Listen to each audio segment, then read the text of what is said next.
Halo teman-teman, selamat datang di channel Putri Novel Audio. Jangan lupa subscribe ya. Terima kasih. Episode 25. Bahkan Kinan juga terlihat biasa saja, bukannya dia memisahkan Sania dengan Bisma. Bahkan sekarang dia mendukung hubungan mereka. Padahal sudah jelas-jelas Bisma memiliki anak denganku. Ucap malah tidak habis pikir kenapa Sania dan para papa kece masih saja membela Bisma. Padahal sudah jelas-jelas Bisma telah mengkhianati Sania dan memiliki anak dengannya. Mereka bukan bodoh, tapi mereka lebih percaya dengan logika mereka daripada apa yang mereka lihat. Aku akui kau memang salah memilih untuk membalas dendam kepada mereka. Karena menghancurkan mereka itu sama saja seperti mematangkan besi yang bertumpuk sekaligus. Itu sama saja kau melukai dirimu sendiri. Sedangkan besi itu tidak akan bisa hancur begitu saja, ucap Gracia. Mendengar ucapan Gracia, malah hanya terdiam sejenak. Dia menatap wanita itu sambil mencerna ucapannya. Memang kehancuran kehidupan Bisma beserta para sahabatnya itu tidak akan mudah. Itulah sebabnya kenapa dia menyusun rencana untuk merenggangkan persahabatan mereka, dengan cara menjebak Bisma agar Kinan membenci sahabatnya itu.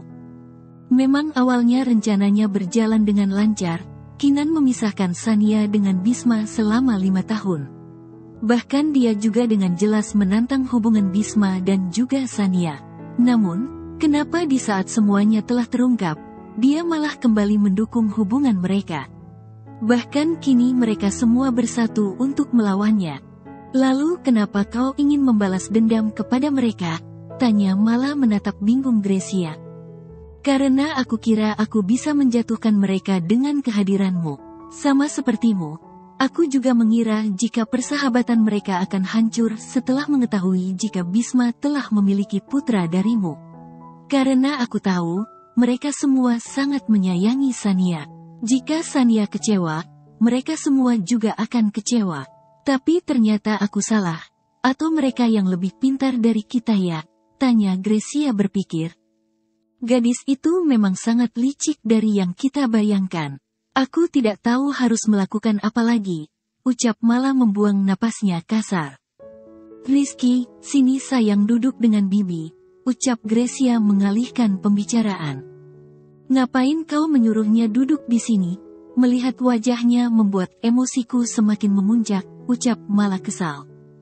Jujur dia memang sangat kesal melihat Rizky, karena wajah putranya itu sangat mirip dengan Bisma. Jika melihat Rizky, dia langsung melihat bayangan Bisma di sana. Kau tidak boleh seperti itu. Bagaimanapun dia adalah putramu, jadi kau harus memperlakukannya dengan baik. Jika kau ingin menguasai papanya, kau harus menguasai anaknya terlebih dulu, ucap Gracia tersenyum sinis. Kau pintar juga, ucap malah tersenyum sinis sambil menatap Rizky dengan tatapan yang tidak bisa diartikan. Hai, ternyata kau masih suka minum juga. Padahal pria itu sudah kembali, ucap Rifki mendekati Sania yang sedang minum seorang diri. Ini tidak mengandung alkohol. Ini hanya jus jeruk, ucap Sania santai sambil menyeruput minumannya. Mendengar ucapan Sania, Rifki langsung mengambil gelas yang ada di tangan gadis itu lalu memeriksanya. Ternyata benar, gelas itu hanya berisi jus jeruk, bukan minuman beralkohol. Pria itu memang magnet terbesar untukmu, ucap Rifki menatap lekat wajah Sania. Mendengar ucapan Rifki, Sania hanya tersenyum kecil. Dia juga tidak tahu kenapa Bisma bisa berdampak besar pada kehidupannya.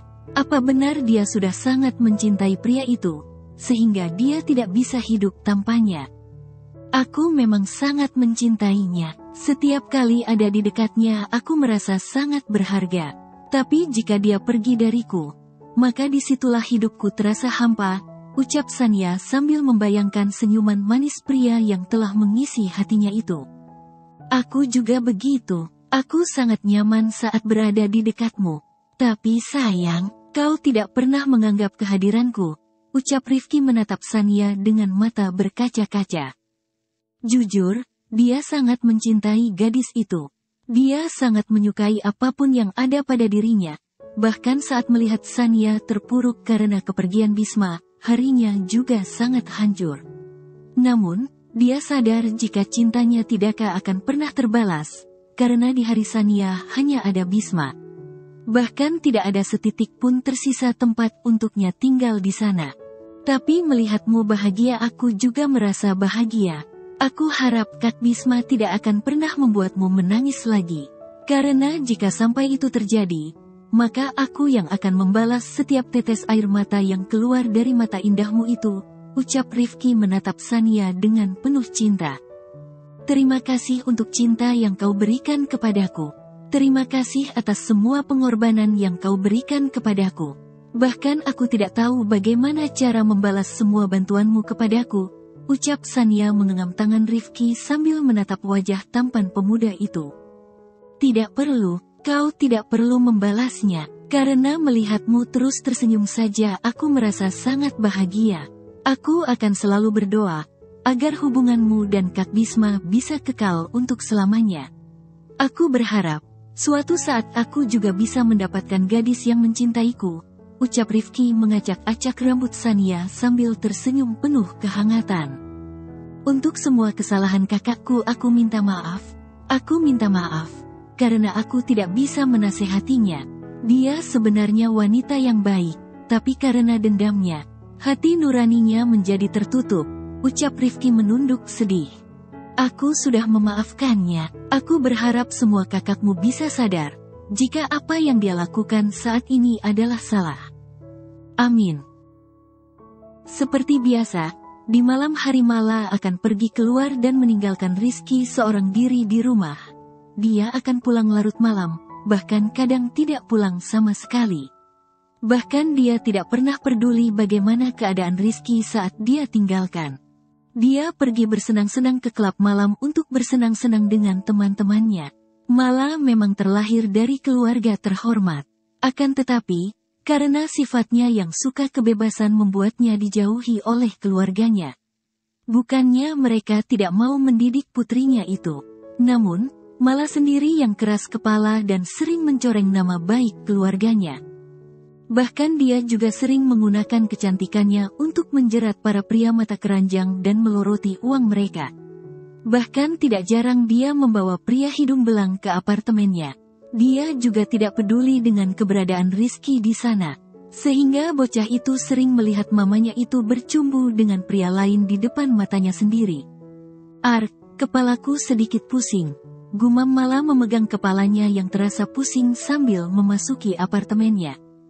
Dia menghampaskan tubuhnya di sofa, dan membuang tasnya ke sembarang tempat. Dia memijit keningnya pelan dan menatap seluruh sudut ruangan itu. Biasanya Rizky selalu menunggunya di sofa itu. Akan tetapi saat ini dia tidak melihat sosok bocah itu di sana. Di mana bocah itu? Gumam Mala sambil sempoyongan, karena terlalu banyak minum. Rizky, ambilkan air, perintah Mala dengan suara sedikit ditinggikan. Namun, dia tidak melihat sosok bocah itu muncul di hadapannya, sehingga membuat emosi wanita itu semakin memuncak. Rizky, di mana kau? Apa kau tidak dengar? Hah? Teriak Mala membulatkan matanya penuh amarah sambil menatap ke arah pintu kamar Rizky. Namun, bukan sosok bocah yang dia cari keluar dari sana, melainkan seorang pemuda tampan membawa segelas air dan berjalan mendekatinya. Melihat pemuda itu, Mala berusaha untuk mencari kesadarannya. Penglihatannya sedikit remang-remang, sehingga dia tidak bisa melihat wajah pria itu dengan jelas. Biur. Satu gelas air itu langsung meluncur mulus di wajah Mala, sehingga membuat wanita itu terkejut dan sadar seketika. Dia menatap pemuda yang berada di depannya dengan tatapan yang tidak bisa diartikan. Kau mau air bukan? Jadi itu aku telah memberikannya. Apa masih kurang? Tanya Rifki mengeraskan rahangnya sambil menatap kakaknya itu dengan penuh kekesalan. Aku tidak memintanya kepadamu, tapi kepada bocah itu. Lagi pula kenapa kau ada di sini? Bukannya kau memiliki rumah yang mewah di sana? Kenapa kau malah memilih untuk datang ke sini? Tanya Mala menatap kesal adiknya itu. Mendengar ucapan sang kakak, Rifki langsung mengepalkan tangannya geram. Dia menatap kakaknya itu dengan tatapan tidak percaya. Dia tidak mengerti kenapa bisa dia memiliki kakak yang tidak punya hati seperti wanita itu. Bahkan dia begitu tega menyiksa darah dagingnya sendiri. Entah apa dosa kedua orang tuanya di masa lalu, sehingga mereka bisa memiliki putri seperti Mala. Bocah itu kau bilang, apa kau lupa siapa bocah yang kau sebut? Dia adalah putramu. Kenapa kau begitu tega menjadikannya seperti babu? Dia tidak meminta apapun darimu. Bahkan dia tidak meminta kekayaan dan juga kemewahan. Dia hanya menginginkan perhatianmu, ucap Rifki mengusap wajahnya kasar.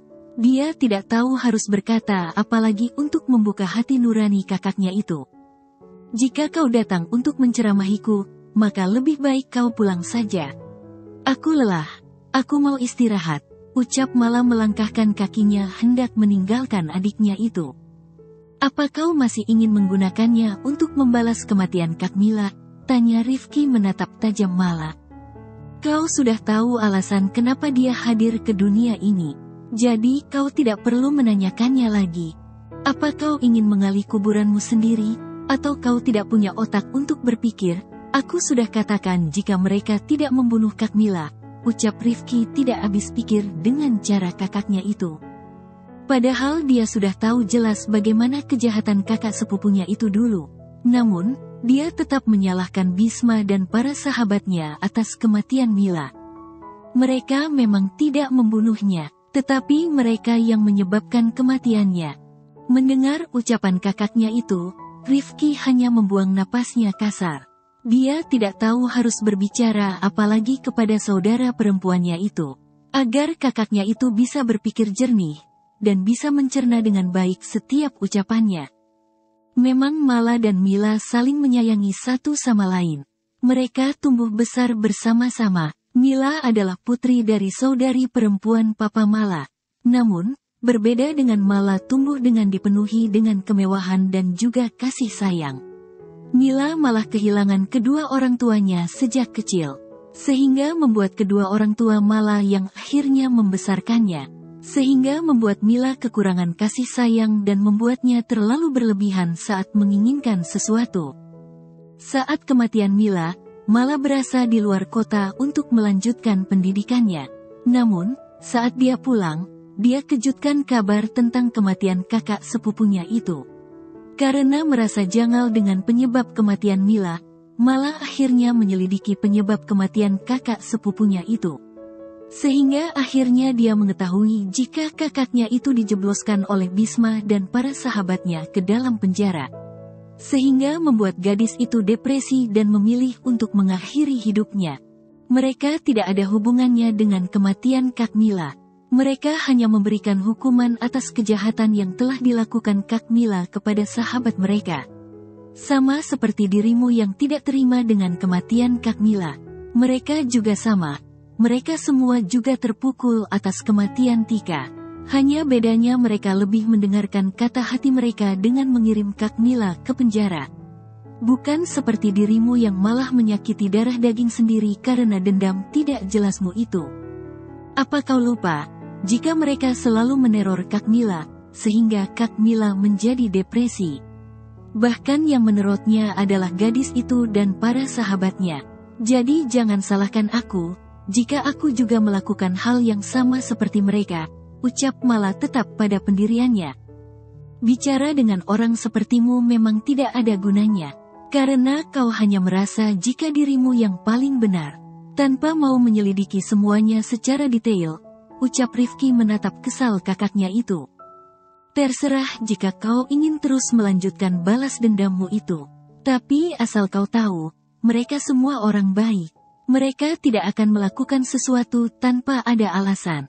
Aku harap kau bisa segera sadar, sebelum nasibmu sama seperti Kak Mila, ucap Rifki kesal lalu melangkahkan kakinya menuju kamar Rizky. Dia menatap keponakannya itu dengan tatapan penuh rasa iba. Dia duduk di tepi ranjang lalu mengusap lembut puncak kepala Rizky yang sedang tertidur dengan lelapnya. Dia menatap wajah pucat Rizky dan kembali memeriksa suhu tubuh bocah itu. Ternyata saat Mala meninggalkannya, Rizky mengalami demam tinggi. Rifki yang merasa cemas akan keadaannya keponakannya itu, memilih untuk memeriksa keadaan bocah itu. Alangkah terkejutnya pria itu, dia melihat Rizky seorang diri di rumah dengan keadaan yang sangat menyedihkan. Dia meringkuk di sofa sambil mengigil karena suhu tubuhnya yang sedang panas tinggi. Hingga tanpa dia sadari air matanya menetes melihat nasib malang keponakannya itu. Kamu adalah anak yang pintar dan juga menggemaskan. Tapi kenapa ibumu bisa sangat membencimu? Padahal setiap orang yang melihatmu, mereka langsung jatuh hati kepadamu. Tapi kenapa ibumu bisa menyia-nyiakanmu? Paman minta maaf ya. Paman minta maaf karena belum bisa membawamu tinggal bersama paman. Karena ibumu tidak akan pernah membiarkan itu terjadi. Tapi kau tenang saja, paman akan selalu berjuang untukmu. Paman akan membantumu keluar dari siksaan ibumu. Gumam Rifki menatap wajah teduh Rifki dengan penuh kesedihan. Tiba-tiba, Rizky terbangun dari tidurnya dan terbatuk. Dengan cepat, Rifki mengambil air hangat dan memberikannya kepada keponakannya itu. Dia menghapus keringat yang membasahi kening bocah itu, dan merasakan jika panas Rizky semakin meninggi. Bahkan bocah itu nampak mengigil karena menahan suhu tubuhnya yang sedang panas tinggi. Demammu tidak kunjung turun, sayang. Lebih baik kita ke dokter ya, ucap Rifki menyingkirkan selimut Rizky dan membawa keponakannya itu ke dalam gendongannya. Tidak, paman, nanti mama memerlukan sesuatu. Aku harus menunggu mama pulang, ucap Rizky masih saja memikirkan ibunya. Mamamu sudah pulang. Lebih baik kau memikirkan keadaanmu saja. Kau tidak perlu memikirkan keadaan ibumu, ucap Rifki membawa Rizky ke dalam gendongannya. Dengan panik, Rifki mengendong tubuh mungil keponakannya itu keluar dari kamar. Tubuhnya sangat panas, sehingga membuat pemuda itu sangat mengkhawatirkan keadaannya. Dia terus berdoa agar keponakannya itu baik-baik saja. Penyesalan demi penyesalan muncul begitu saja di hati kecil Rifki. Dia menyesal kenapa dia tidak bisa mengambil bocah itu tinggal bersamanya. Padahal bocah itu sangat membutuhkan perlindungannya. Mau kau bawa kemana dia? Tanya Mala ketika melihat Rifki membawa putranya. Dia demam, aku ingin membawanya ke dokter, ucap Rifki terus melangkahkan kakinya. Hentikan, biarkan saja dia tidur dan minum obat. Pasti nanti demamnya turun sendiri, ucap Mala tanpa ada hati nurani sedikitpun. Mendengar ucapan kakaknya itu, Rifki langsung mengeraskan rahangnya. Dia meletakkan tubuh Rizky ke sofa lalu berjalan mendekati sang kakak yang sedang berdiri di pintu kamarnya. Dia menatap wanita itu dengan tatapan penuh kebencian. Walaupun wanita yang berada di depannya itu adalah kakak kandungnya, tetapi dia jauh lebih menyayangi Rizky keponakannya. Karena, sebagai seorang manusia, dia tidak bisa melihat bocah sekecil Rizky diperlakukan sekeji itu. Aku heran, kenapa kau bisa menyebut dirimu sebagai ibu dari bocah itu, ucap Rifki menatap tajam Mala. Karena aku yang melahirkannya, jadi aku adalah ibunya, dan aku berhak melakukan apapun untuknya. Bahkan aku berhak menentukan dia harus tinggal dengan siapa. Jadi jika kau tetap ingin mengambilnya dariku, maka aku tidak akan pernah membiarkannya. Mendengar ucapan Mala, Rifki hanya tersenyum kecil.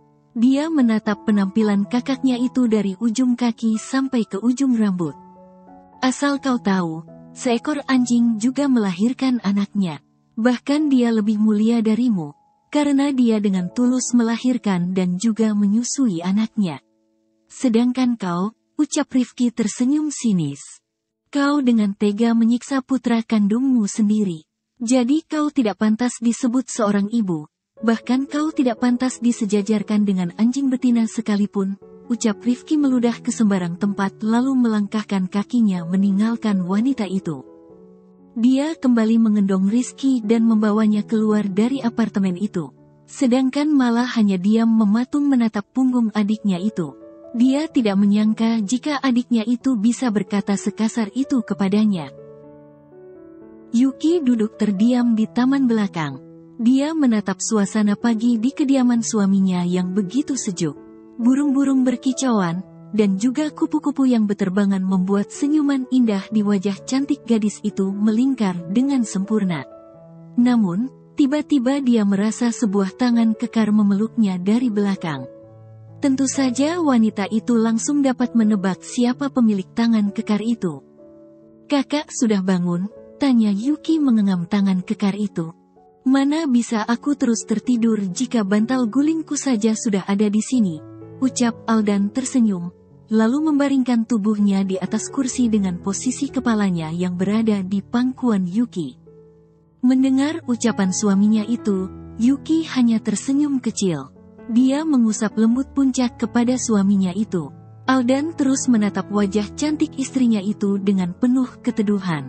"Apa kamu masih memikirkan tentang Sania?" tanya Aldan sambil membawa tangan Yuki ke bibirnya.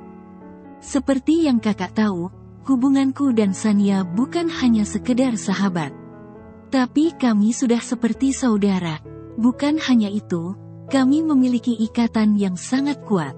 Jika salah satu di antara kami yang bersedih, maka yang satunya lagi juga ikut merasa kesedihan itu. Begitu juga sebaliknya," ucap Yuki menatap langit yang begitu cerah. "Jadi hanya aku yang bisa merasakan bagaimana perasaan Sania saat ini. Walaupun dia terlihat baik-baik saja, tapi sebenarnya saat ini dia sedang terluka.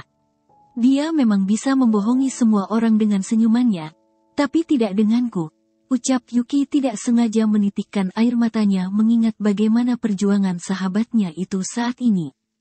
Melihat hubungan Yuki dan Sania yang sangat erat, Aldan hanya bisa tersenyum kecil. Dari sana dia bisa tahu bagaimana persahabatan yang sebenarnya. Persahabatan yang begitu erat, bahkan lebih erat dari hubungan darah sekalipun. Dia perlahan membuang napasnya pelan lalu duduk di samping istrinya itu.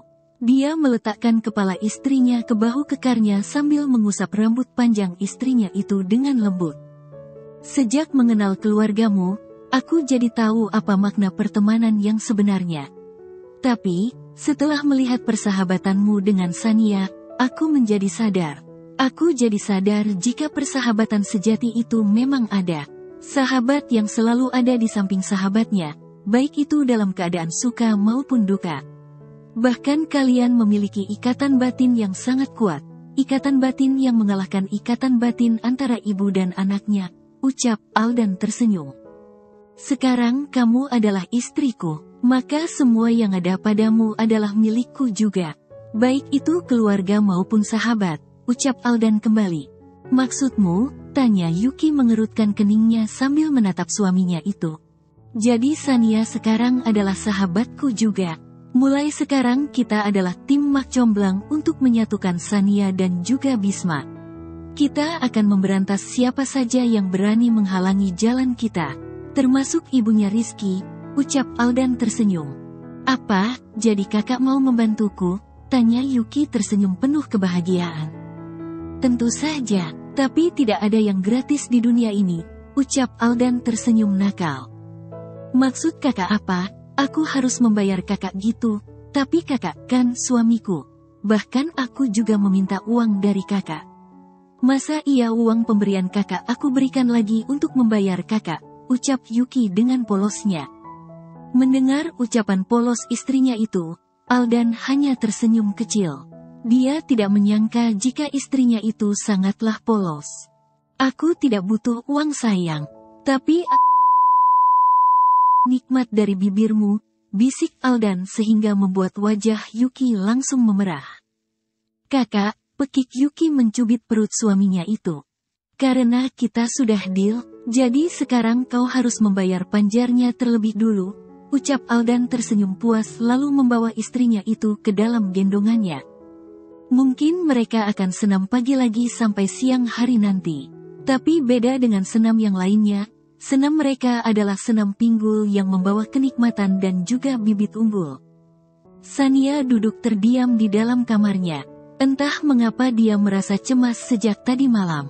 Dia merasa khawatir, tetapi dia tidak tahu apa yang dia khawatirkan. Dia menatap kosong layar ponselnya, dia seperti sedang ingin menghubungi seseorang. Namun, dia tidak punya keberanian akan itu. Sayang, ayo kita sarapan. Nak Bisma sudah ada di bawah. Dia ingin bertemu denganmu, ucap Risa tiba-tiba masuk, sehingga memecahkan lamunan putrinya itu. Kak Bisma ada di bawah, Ma, tanya Sania berusaha terlihat baik-baik saja. Iya, sayang, katanya dia ingin bertemu denganmu. Ayo cepat mandi, tubuhmu bau. Apa kau tidak malu bertemu calon menantu mama dalam keadaan bau seperti itu? Tanya Risa menggoda putrinya itu sambil membuka tirai jendela kamar Sania. Mama, ucap Sania menunduk malu lalu melangkahkan kakinya menuju kamar mandi. Walaupun sedang libur, kau harus tetap belajar untuk bangun pagi, lalu membantu mama di dapur. Mama tidak mau dianggap tidak bisa mendidik putri mama, karena kemalasanmu itu. Ingat kau akan menikah, ucap Risa merapikan kamar putrinya sambil mengoceh. Mendengar omelan sang mama, Sania hanya terdiam. Dia langsung merendam dirinya di bathtub, sambil memikirkan sesuatu yang membuatnya cemas sejak semalam. Karena terlalu sibuk dengan pikirannya, Sania sampai tidak sadar jika dia akhirnya tidur kembali di dalam bathtub itu. Ma, Sania mana? Kenapa dia belum turun juga? Apa putri kita itu masih tidur? Tanya Kinan menatap jam tangannya yang telah menunjuk ke pukul 9 pagi. Tidak, Pa, tadi Mama tinggalkan dia sudah mandi. Tapi sudah hampir 1 jam, kenapa dia belum turun juga ya? Tanya Risa berpikir. Papa yakin, dia tidak mandi. Tapi melanjutkan tidurnya di dalam bathtub, ucap Kinan membuang napasnya pelan mengingat kelakuan putrinya itu. Bersambung dulu ya teman-teman.